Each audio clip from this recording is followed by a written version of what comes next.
I want to show you how to do a quick oil change on a Kubota UTV. Got a couple items. Let's get to it. Alright, before I begin, most of the stuff I need to get to is going to be under the bed. So I want to clear everything out as much as I can. This unit in here is pretty secured. So I'm just going to get the water out of it. Then I'll get it raised up.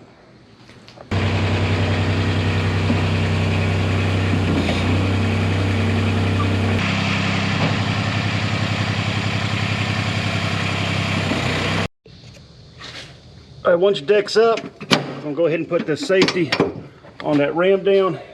Keep that bed from possibly falling down on you. Main reason why I'm gonna pull the oil from the top is because of the skid plate, because it's a skid plate. And if you ever bend them or ding them hard, you'll pull them bolts out. They're a pain to get back in though, so I try not to mess with it. To pull the oil out, I'm gonna use this oil vacuum. They make them all different types. It's basically a pump sprayer in reverse. They got electric, small ones, big ones. Got this one from West Marine. You can find them at Harbor Freight also. Got the dipstick located. I'm gonna pull it out. I'm gonna go ahead and check the oil in it. It's been running.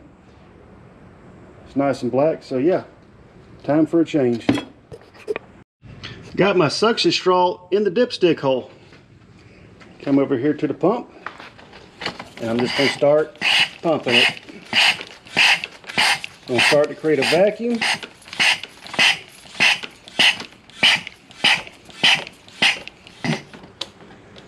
And you're going to start to see that oil coming right up through there.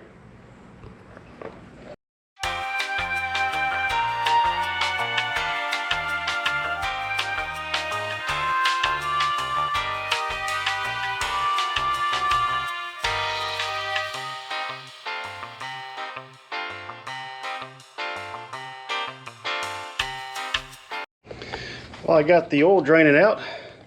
Go ahead and pop the air filter off, which is nicely located under the hood.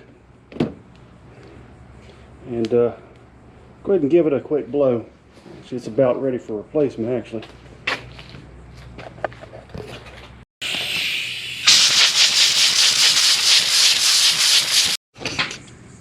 It's slightly low on coolant in the reservoir, but not too bad. Brake looks good.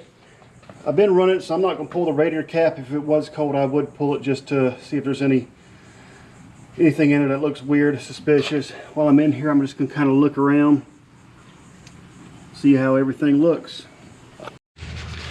Got the transmission dipstick here. I'll pull it out and just check it out real quick. It's actually a little low looking. I'm going to add some to that then. You can hear it starting to suck air. Kind of move it around a little bit, pick up any last drops. This does an excellent job of pulling everything out. Also, the canister is marked in quarts, so you know how much you've pulled out of there too. I'm going to throw an oil pan up under because it's time to pull off the oil filter, which is way down in there. They should be able to hand unscrew right off of there, just like this one's doing. If you got to use a wrench on it, somebody put it on way too tight. There we go. And pull it out. It has the gasket on it. Make sure you check that it has the gasket on it. Alright, got my new filter. You need to lube this O-ring before you put it on, or you ain't gonna get it off. So I'm just gonna put a little oil on my finger. It don't take much at all. Kind of look over where the oil filter goes on. And it's really hard to see in there. I'm just looking for any buildup of grease, dust, anything around that seal on it. Kind of give that a wipe down. I'm going to re-inspect it again. And I'm going to screw on the new filter.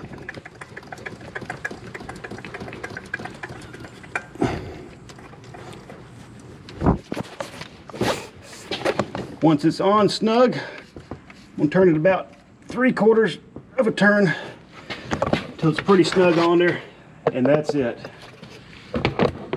Boom, can you see it? It's all shiny. Okay, oil filter, or oil fill, which is right here on top. I'm gonna take a rag, kind of wipe the dust out, debris away from it. These things are really freaking dirty because they're used off-road all the time. Oh wow, look at all that buildup. Try to clean it up. I'm gonna try to push off the side and not over it. All right, cool. I got it's a funnel I'm gonna use. There, it sits just like that. That's some people call it a transmission funnel. It's just a long funnel. You can call it whatever you want. You can call it Andy if you want. Let's dump some oil in it now. So I know I pulled out about a little over 3 quarts. So I'm gonna have to add that back in. I ain't got nothing measuring it, so got a couple partial jugs here. I'm gonna pour all this in because it feels like probably about 2.5 quarts in this one. I'll check that dipstick, see where we at. Alrighty, let's get Andy out of the way there. Got my dipstick, cleaned it off. Let's see where we're at. Right at the hole, if you can see that. So that's awesome. I'm gonna fire it up. That'll fill up the oil filter, and that should put me right at a perfect level then. So, outstanding. Get that back in. Get the bottom flange of that cap and O-ring cleaned up. It wouldn't hurt to put a little oil on that O-ring too back when you put it on.